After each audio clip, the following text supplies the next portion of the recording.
ಬಜಿಲ್ ಮಾಡಲು ಸಜ್ಜಿಗೆ ನಮ್ಮದು ಆಗಿದೆ ಮಾಡಿ. ಈಗ ಬಜಿಲ್ ಮಾಡಲು ನನ್ನಲ್ಲಿ 2 ಮೆಣಸು,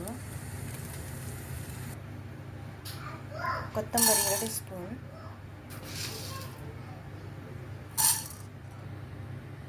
ಜೀರಿಗೆ 1 ಸ್ಪೂನ್,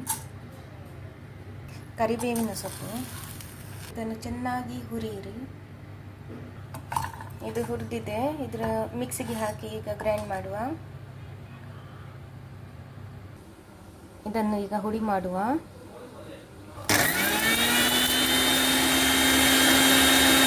ಇದೀಗ ಹುಡಿಯಾಗಿದೆ.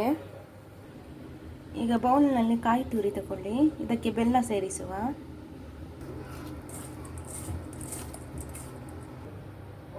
ಇದು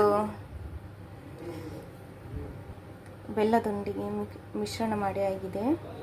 ಈಗ ನಮ್ಮ ಪೌಡರ್ ಮಿಕ್ಸಿಯಲ್ಲಿ ಇದ್ದದ್ದು ಹಾಕಿ ಚೆನ್ನಾಗಿ ಕಲಸಿ. ಇದರ ನಂತರ ಅವಲಕ್ಕಿಯನ್ನು ಹಾಕಿ. ಈಗ ಇದಕ್ಕೆ ಅವಲಕ್ಕಿಯನ್ನು ಸೇರಿಸಿ